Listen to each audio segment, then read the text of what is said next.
3월 11일 새벽 기도의 말씀입니다. 오늘 본문은 누가복음 10장 25절로 37절까지 읽겠습니다. 어떤 율법 교사가 일어나 예수를 시험하여 이르되 선생님 내가 무엇을 하여야 영생을 얻으리이까? 예수께서 이르시되 율법에 무엇이라 기록되었으며 내가 어떻게 읽느냐? 대답하여 이르되 내 마음을 다하며 목숨을 다하며 힘을 다하며 뜻을 다하여 주 너희 하나님을 사랑하고 또한 내 이웃을 내 자신같이 사랑하라 하였나이다. 예수께서 이르시되 내 대답이 옳도다. 이를 행하라. 그러면 살리라 하시니 그 사람이 자기를 옳게 보이려고 예수께 여짜오되 그러면 내 이웃이 누구이니까?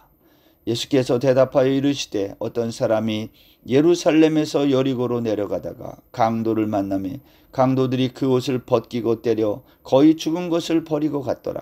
마침 한 제사장이 그 길로 내려가다가 그를 보고 피하여 지나가고 또 이와 같이 한 레위인도 그것에 이르러 그를 보고 피하여 지나가되 어떤 사마리아 사람은 여행하는 중 거기 이르러 그를 보고 불쌍히 여겨 가까이 가서 기름과 포도주를 그 상처에 붓고 싸매고 자기 짐승에 태워 주막으로 데리고 가서 돌보아 주니라. 그 이튿날 그가 주막 주인에게 데나리온 2를 내어 주며 이르되 이 사람을 돌보아 주라. 비용이 더 들면 내가 돌아올 때에 갚으리라 하였으니 내 생각에는 이 세 사람 중에 누가 강도 만난 자의 이웃이 되겠느냐? 이르되 자비를 베푼 자니이다. 예수께서 이르시되 가서 너도 이와 같이 하라 하시니라. 아멘. 여러분, 오늘 누가복음 10장 오늘 읽은 본문에는 우리가 잘 아는 선한 사마리아인의 비유 이야기가 나와 있어요. 이 선한 사마리아인의 비유는요, 윤리적인 문제를 다루지 않고요, 그보다 더 궁극적인 구원의 문제를 다루는 이야기다라는 겁니다. 예수님은 3년간의 공생의 기간 중에 6월절이 되면 한결같이 예루살렘에 올라가 성전을 방문하셨어요. 이것은 예수님의 정체성이 무엇인지를 드러내는 상징적인 행동이었어요. 내가 참 성전이다라는 겁니다. 그래서 첫 번째 6월절에는 성전에서 장사하는 사람들을 내쫓지 않습니까? 두 번째 6월절에는 베데스다 목가에 38년 된 병자를 안식일 날 고쳐줬어요.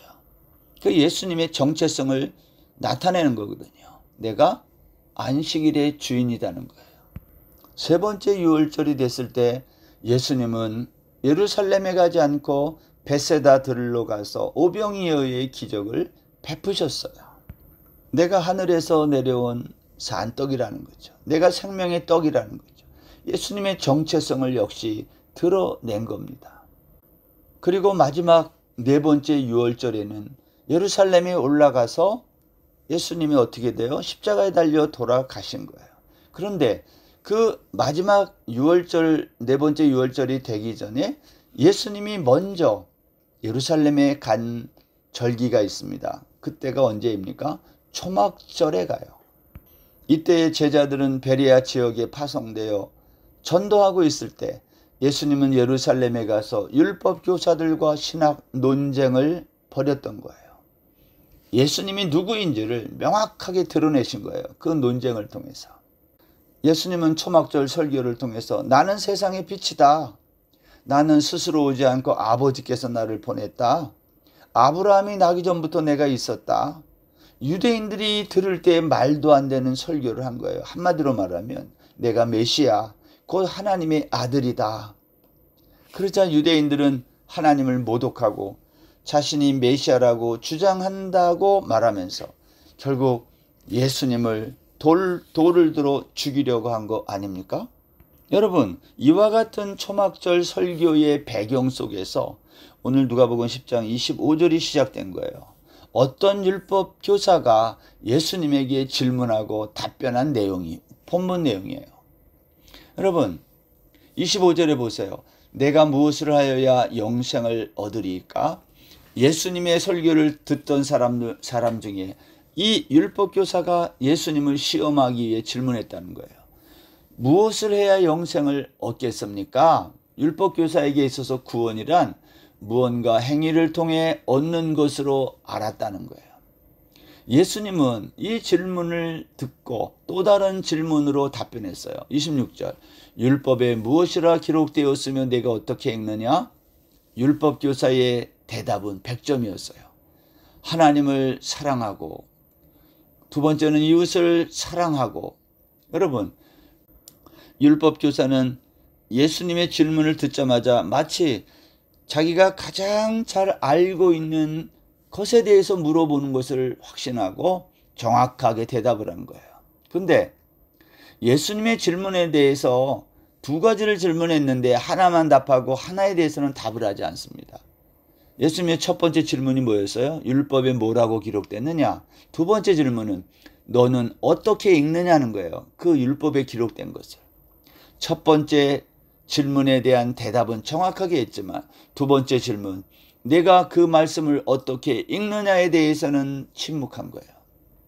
내가 그렇게 잘 알고 있는 계명을 너는 어떻게 실천하고 있느냐라고 물은 거죠.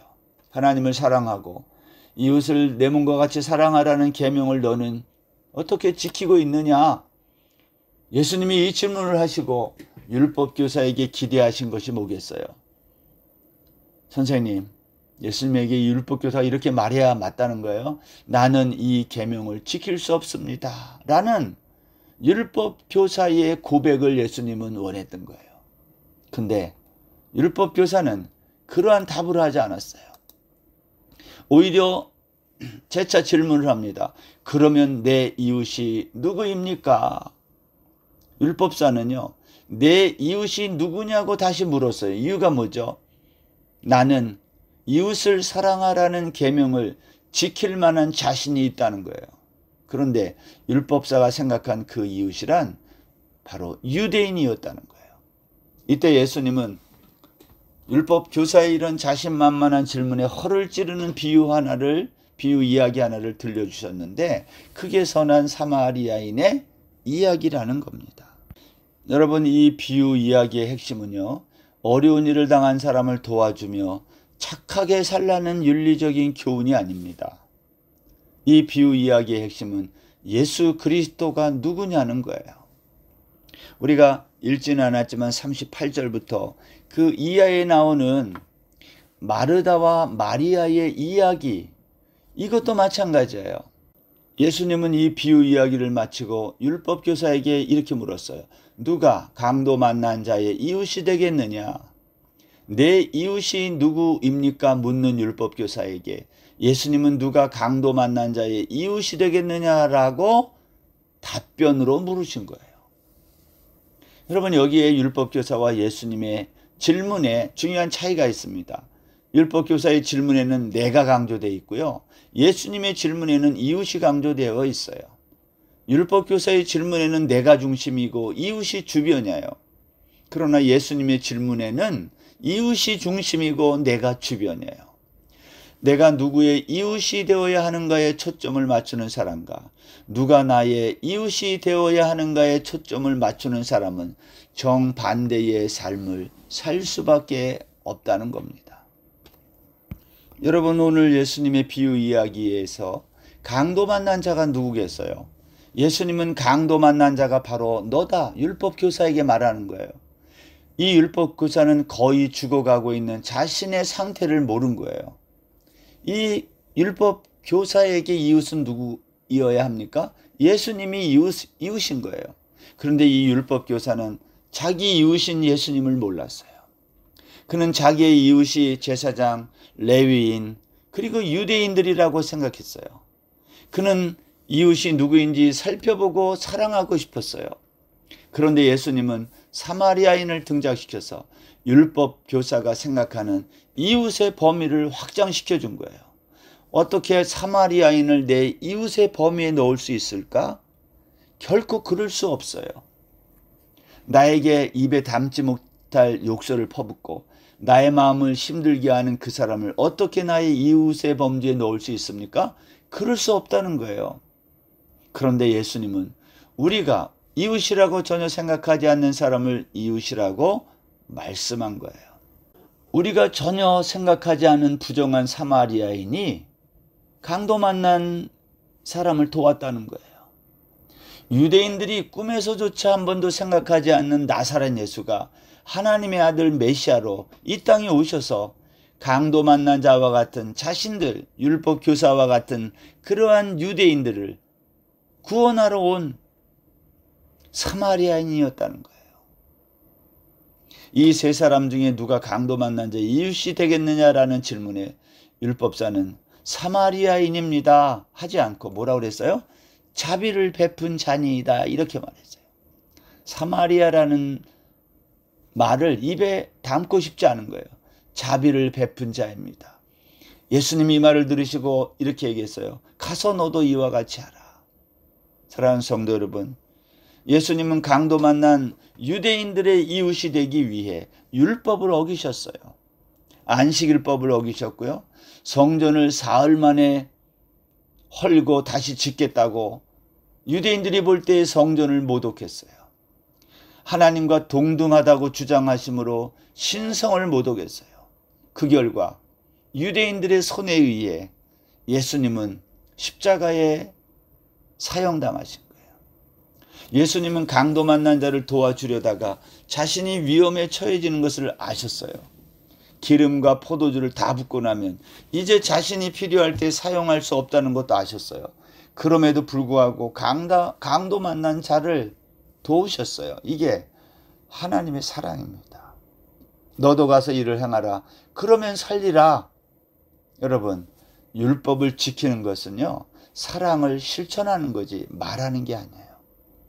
강도 만난 수많은 이웃을 살리기 위해 그 험한 길, 예루살렘을 향하셨던 우리 주님의 길, 이 길을 우리가 따라가야 될 그러한 희생과 나눔의 길 아니겠습니까? 이어서 나온 마르다 마리아 자매 이야기도 마찬가지, 주님을 위한 봉사와 주님의 말씀을 듣는 일 가운데 어느 일이 더 중요한가, 그런 교훈을 주려는 이야기가 아닙니다. 누가는 선한 사마리아인의 비유 이야기에 붙여서 베다니에서 일어난 마르다와 마리아 자매의 이야기를 통해 예수님이 이제 예루살렘에 올라가시면 십자가의 고난을 받고 죽으시게 됩니다. 근데 예수님이 십자가를 지는 이유가 무엇인가? 죄로 인해 죽을 우리를 구원하려는 것입니다. 이러한 하나님의 구원을 설명하려는 배경 속에서 되어진 일이 이 마르다 마리아 자매의 이야기라는 겁니다. 여러분, 강도 만난 사람과 마르다 자매 가운데 마리아의 공통점이 있어요. 그들은 아무것도 한 일이 없다는 거예요. 강도 만난 사람은 강도 만나 거의 죽게 되었다는 것 이외에 아무런 행동, 말이 없어요. 마리아도 예수님이 방문했는데 일반적인 여인들이 손님 대접을 위해 부지런히 음식 준비하고 그렇게 일을 했지만 마리아는 아무것도 한 게 없어요. 예수님의 말씀을 자리에 앉아 들었어요. 마리아는 강도 만난 사람처럼 행함에 강조점이 있지 않고 예수님의 발치에 앉아 예수님이 주시는 말씀의 은혜를 거저 받기만 한 겁니다.